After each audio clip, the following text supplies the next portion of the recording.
Does the idea of letting your brain and your mind go stale, not getting the curiosity and intellectual stimulation you thrive on, even if you didn't realize it until just now, scare the crap out of you? Here's the question. Do you know how much money you need to cover the basic expenses if you aren't working? What is the number you need in savings to feel comfortable, to feel safe?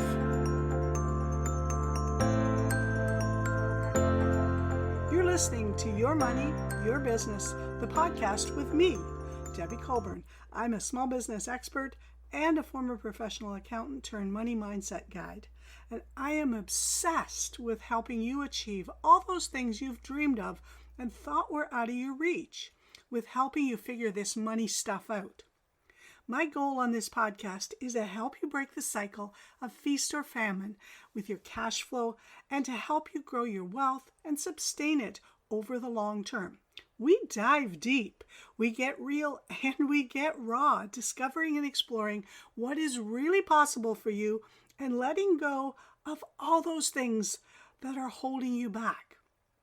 If you've ever thought it's not enough looking at your bank balance or think, I'll never get that paid off, when you open up the credit card statement, maybe you're sick and tired of constantly being worried, of just getting by, and you know you're missing out on key opportunities again and again, or maybe you're done with the constant arguments over money, then this is absolutely the right place.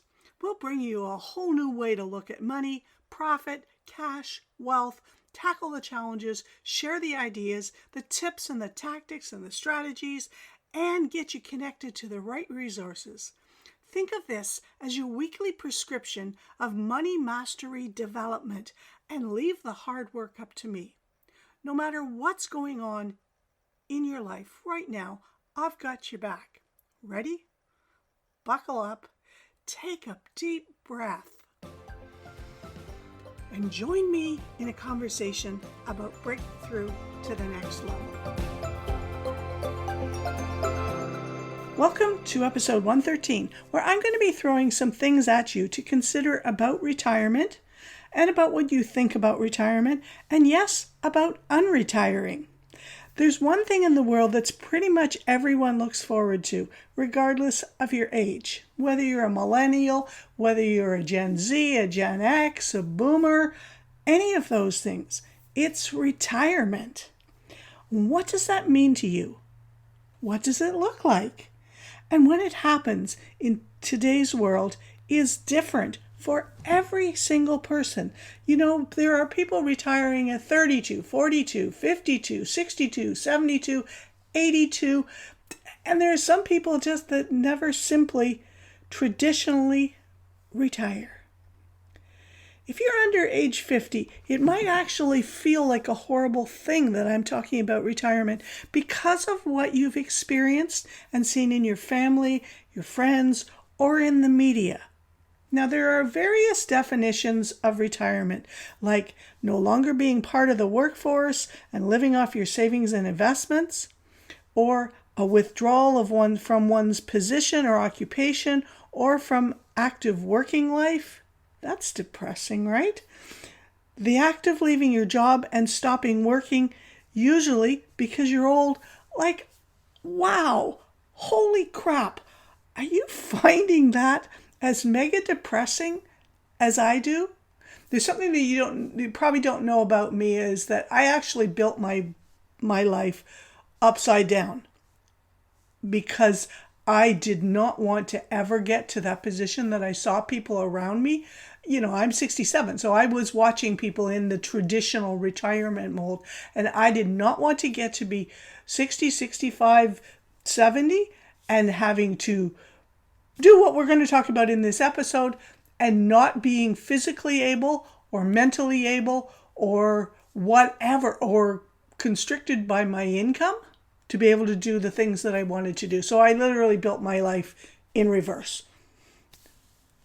Now, depending on your age, there have been definitely several major changes in the world that have made those definitions irrelevant. Like, seriously, they're irrelevant. And this is my opinion. I think if you're subscribed into that, well, listen on.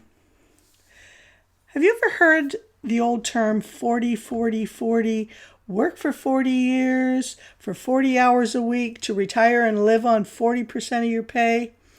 I grew up in a family that is 99.9% subscribed to that. Unionized teachers can't be fired unless they do something horribly wrong, like kill someone. On defined benefit pension plans and that type of plan, it's almost non-existent anymore. It's the one that it guarantees you a pension amount regardless of how much you personally contribute, of when you started in the company. The company literally guarantees you an amount. And it's totally not the same as a 401k. And there are not a lot of companies that still have that around. Now, in my family, that 99.9%, they all still believe in this model because it worked for them. But, and yes, there's a big but, which we'll talk about in a bit. Over the last 100 years, life expectancy has increased by 24.6% in Canada, according to Statistics Canada, from 57 to 82.7 years old. And in the last 50 years, from 73 to 82.7. So my parents are beyond that. They are 88 and 89, about to turn 89 and 90. So again, still increasing. Now just imagine where we'll be in another 50 years. 125 is already well within reach. That's my number. In some countries, it has more than doubled that number due to technological and health advances. The one place that, while it's increasing, and it's increasing at astronomical levels, is Africa. That's the continent of Africa. If you want to see more detail, there's a chart. It's super cool to look at some of these things, but I've put the link in the show notes. But if you want to just type it out, it's https, as always,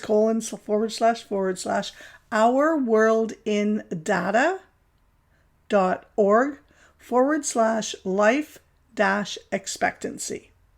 But again, it's in the show notes if you want to follow that. So when you think about something like Freedom 55 as an example, that was a marketing campaign that is still in place. Sometimes you see Freedom 42 now, but Freedom 55, marketing campaign from my generation that went on and on and on and on. It's still going on and on and on and on, designed to encourage workers to leave the workplace at 55. And at the time, it might have meant there were 25 years in a lower income, so that 40% of your income. So about 25 years, taking that to be about 80 at the outer end. And guess what? Costs were increasing, and they're still increasing. And I know that when I say that, you guys say, yeah, Debbie, we know, because our groceries have gone up 11% this year. Our rent or our mortgage and interest has gone up 15%. We can't even live where we really want to live, and that's not even like the expensive places. I know all of that is happening. Now that's the first change, is the step away from that 40-40-40 thinking. And that's a biggie. But the challenge of that is that so much of the world is still stuck in this thinking. So one of my goals is to help you guys, get past many of these limiting beliefs that come from a generation. They come from my generation, and they come from before my generation as well, but get passed down. They're no longer relevant. They were relevant back then. But we can get past that. And so my hope for you is that if you're listening and you're a grandparent, that you start thinking about what are the phrases that you're saying? What are the things that you believe that are no longer true, that maybe were never true at any point in time? Watching your children. I see this all the time. I've got 42 and 30, 42 and 38, and then grandkids to watch, so we can help eradicate poverty, scarcity mindset, all that kind of stuff as best we can in our own families first. So that thinking, that 40-40-40 thinking, that is the outlive your money model. The tone down your life to make that happen. And it kind of sucks to have worked all that time to not be able to do the things that you dream of. All of a sudden, those ideas, the visions of days of going golfing or pickleball or art classes or hang gliding or hanging out at the beach with friends starts to get really stale, doesn't it? When now you have, let's say, 30 years of it, it becomes as mundane and boring as that work did. When you now have, let's say, 50 years of it, instead of the 10, 15, 25, when 82.3 was the number. When it's your only thing. The second thing is that the world as a whole has changed to a highly charged technology-based one. And I know for many of you, it's scary, it's freaky, but technology it's so amazing. Yeah, there are downsides. There are people out there that are listening to, the random list of jobs that are disappearing because of ChatGPT and AI and so on. But simply the fact that you're on this podcast and you found this podcast probably through a Google search means that at some point in time, your life has already been affected by AI. Okay? So I am also hoping to transform this belief that people over 60 don't do technology. That is such horse crap. Yeah, we lived on Facebook, but there's so much more. And we don't always have to be on it. I'm not on my socials a lot. And I know you guys know that. That's probably one of the things you go, why are you not here, Debbie? But anyway, the second thing is, like I started to say, is that the world has changed to that highly technology-based one. It's not a manufacturing one. It's not an industrial one. It's not even information-based anymore. We're on information overload. We're in a situation where jobs that we once thought to be secure, bulletproof, in forever companies, those companies are disappearing. The jobs are disappearing. I'm not sure what culture you come from and so on, but I over the last number of months, I keep thinking, what is going to happen to the Indian culture, the South Asia culture, where the idea is that your children have to be doctors and lawyers. Like, those are industries that are ripe for technology, with robots, with AI, all that sort of stuff. So we want to be thinking about this, not in a paranoia way. This is not just retirement blows up, but what if your career blows up? Now, I think these changes are a great thing. And I hope you think so too, even if that happens down the road. You might have heard the story of how my first 3 businesses were what I call placeholder businesses or practice businesses while I waited, fingers crossed, in true belief for technology to catch up with what I really wanted my business to be. Wi-Fi didn't exist. The internet didn't exist. Yeah, they did in testing scenarios, but maybe you remember the time when you got your AOL on a disc in the mail to load it onto your computer, and a page came up and it took 5 minutes to load and you were excited about that. Well, what I wanted to do, that wasn't where I wanted it to be yet.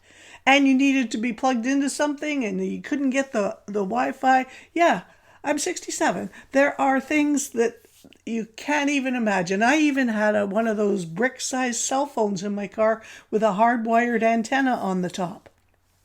So my goal has always been to be location free, meaning that I could work from anywhere in the world. So right now I'm working from one of my grandson's bedrooms because not being in my home, I'm grandma Uber right now for the school year. It's coming to an end in 3 months. So excited. Love my grandchildren dearly, but driving and losing 4, 5, 6, 9 hours of my day to driving is it's been a sacrifice to say the least. But I can work my business from here, sitting on his bed, looking out the window with my everything sort of plugged in between his Legos and his cars and his Nerf guns.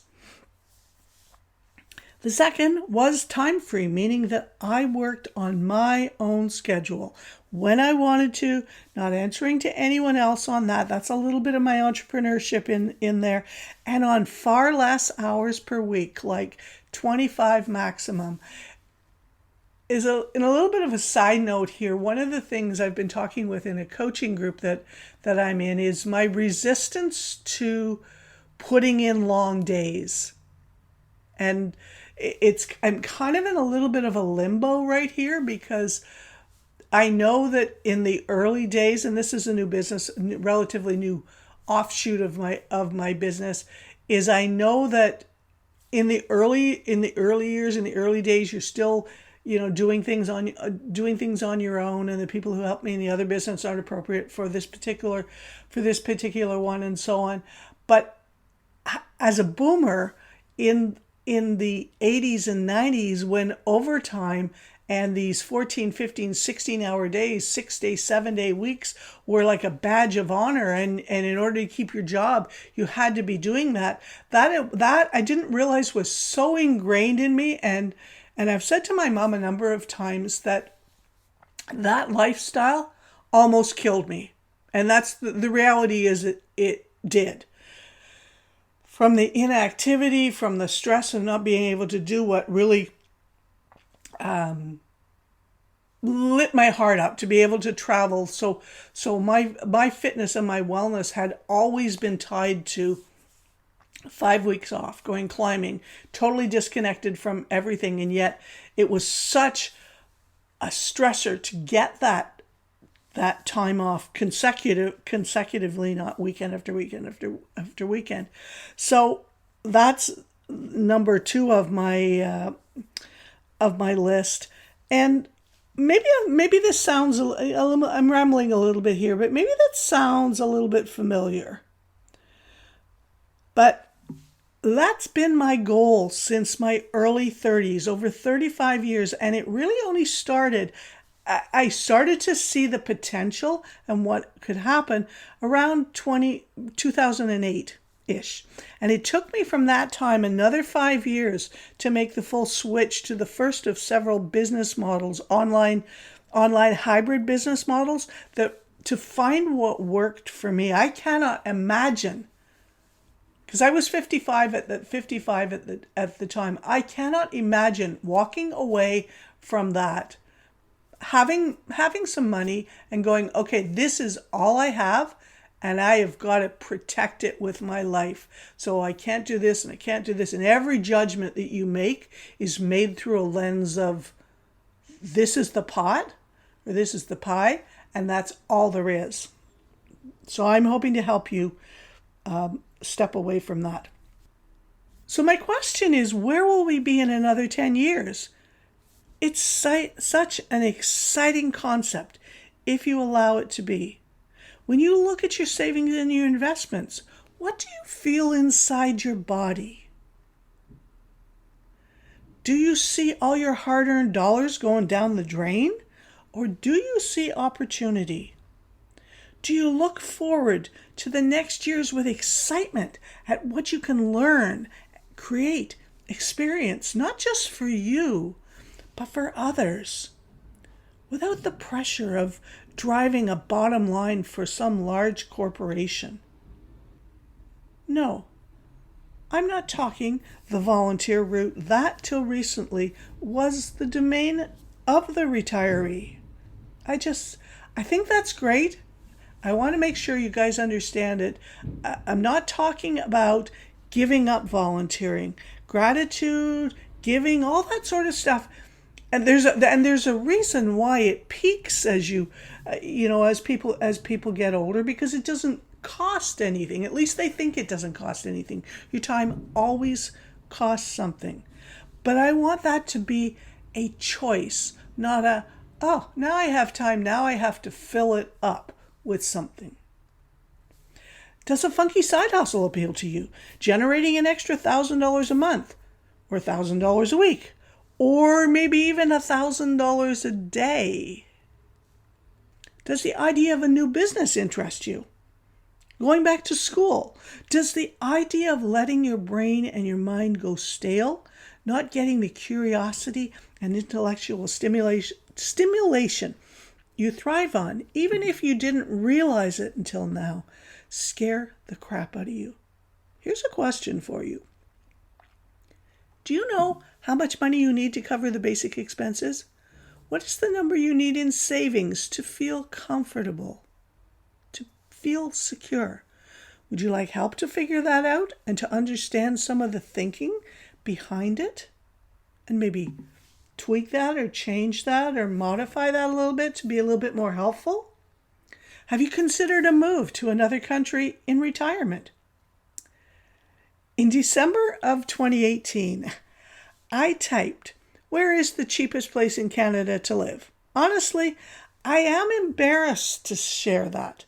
But 5 years ago, I had just come out of my decade of poverty that you guys have heard about and didn't truly understand what was in my head in relation to money. I thought that what I had at the time, what I'd been able to create over my life, was all I'd be able to do. That's all I'd be able to replicate. That was my invisible wealth and income ceiling.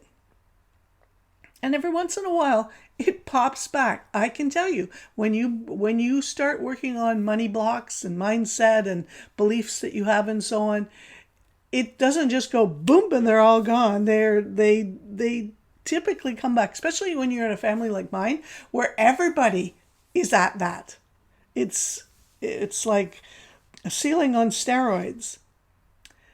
When we look at most of the reviews from expats in other countries, the overwhelming reason for the move is to make their money go further. They sell everything and then make a Hail Mary move, fingers crossed that it all works out. And I bet there are some people still reeling after COVID when they had to return to their resident country with nothing. Is that second home, the vacation one, really as important to your family in the long term as you are letting it be, as you're telling yourself? For some it will be, no matter your age right now. Yet for others, if honesty prevails, it's clear that it's simply a reaction to trying to keep up with the Joneses, as us boomers say. Or it's the result of following misguided advice that a second home is an investment, or a failure to see the real costs on your finances and on your life, if I'm being truly honest. There's an awful lot of, that is a painful sentence to say. It's got a whole bunch of things in there. There's an awful lot of out-of-this-world adventures that you can have with your family on even just part of those dollars.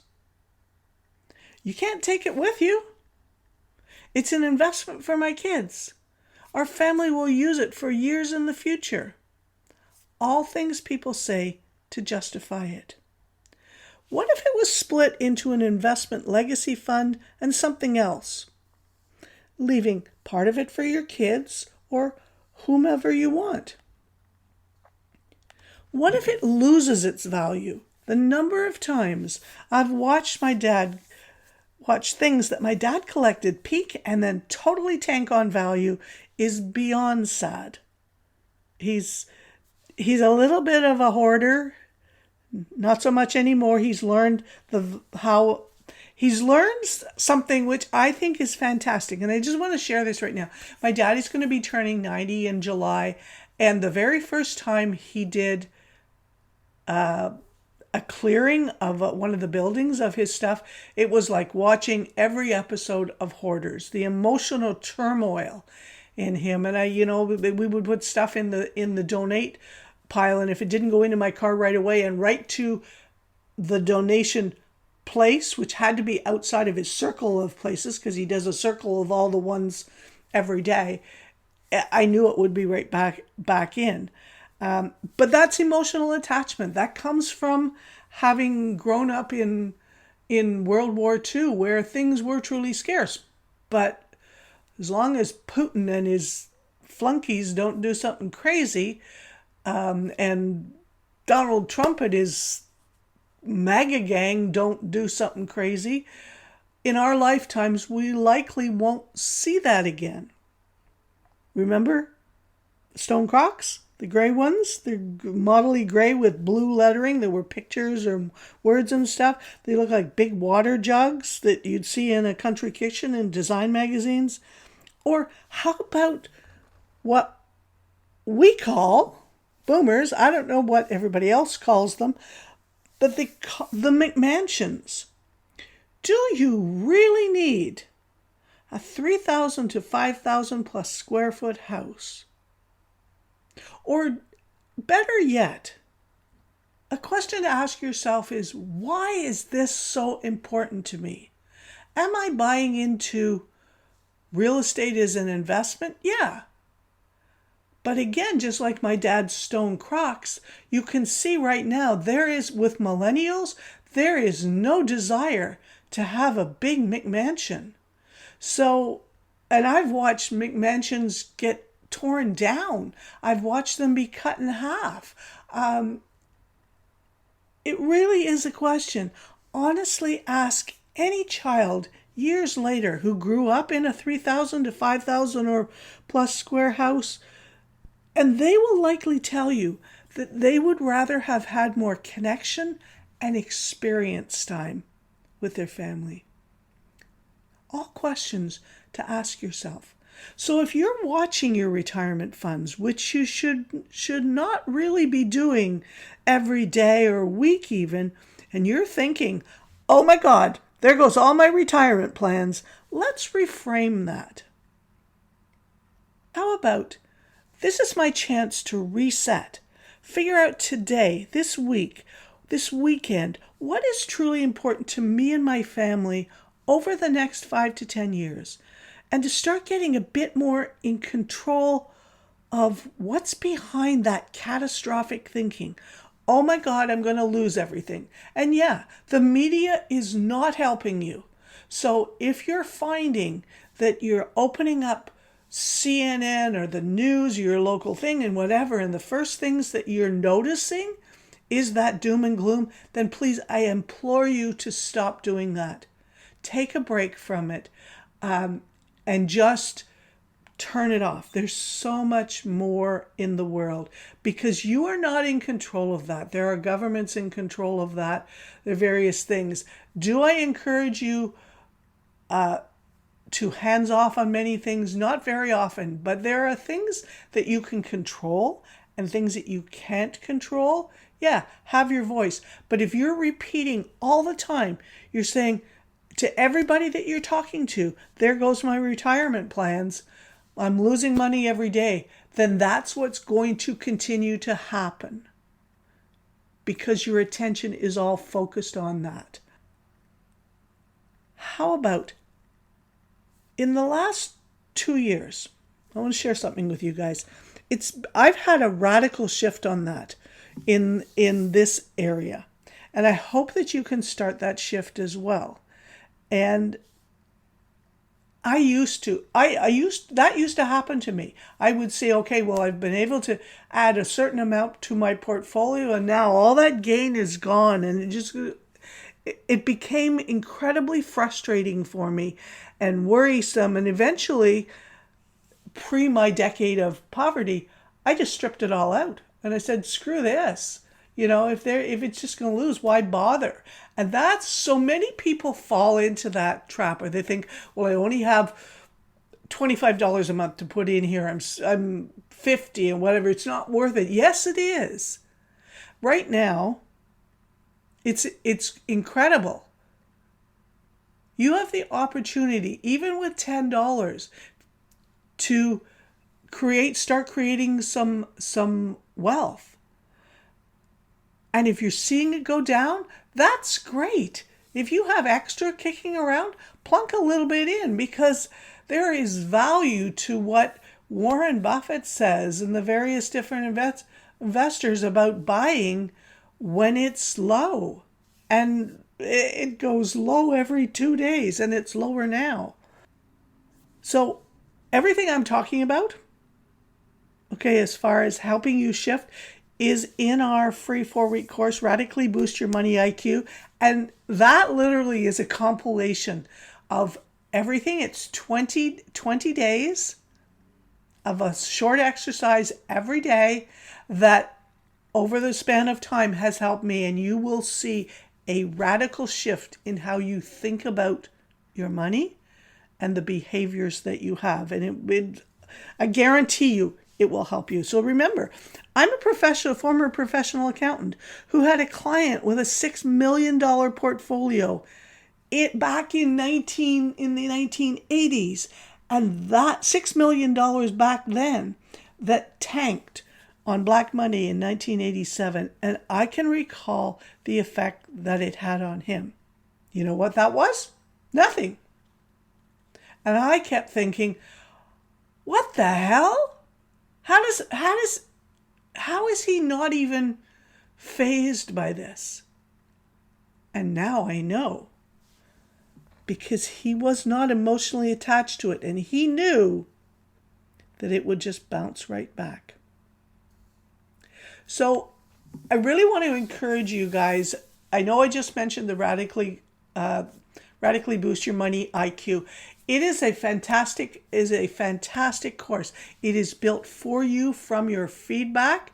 There are things I know that you won't be interested in, and there are things that I know will radically shift your thinking, your bank accounts, your income, your business profitability, all of those things. And ultimately, it will strengthen your relationships.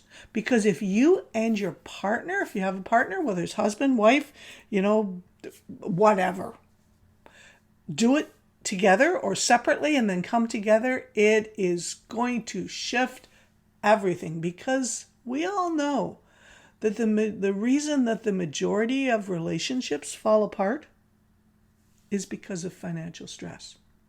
So with that, I will see you back again next week. I hope that is helpful. A little bit rambling today, but hopeful to get you at least start thinking about different ways to look at your money. So this podcast got you thinking. You'd like to go a bit deeper on this with me. You want to figure your money thing out? I have got so much more to share with you and to give you. And you're really ready to toss the shroud of money worries into the trash forever, to stand taller and more confidently in every decision and manifest the most profitable and successful year of your life, which means worry-free abundance in life and in business and so much more. Make sure to sign up for my free 4-week course where we're taking a deeper dive into how to transform that money situation in your bank accounts that's keeping you up at night. Easy peasy, lemon squeezy. All you have to do is just pop over to the link, bit.ly/boost-money-EQ. And invite a friend to go through with you, even family, or maybe coworkers or employees. It's a great way to get a money conversation going. And the more people in your community who are shaking up the scarcity mindset, the more our families and our communities will thrive. Don't be shy or embarrassed. Pass the link on to as many people as you can, because stats show that we never know what's happening in people's lives, especially when it comes to money. I cannot wait to see you inside. And yep, regardless if you sign up for TBN or not, this course is absolutely free. No strings attached. So much value handpicked for you inside it. You're for sure going to experience a transformation in a very short time. Come on, join us and have some fun. bit.ly, bit.ly/boost-money-EQ. Super excited, and I will see you there.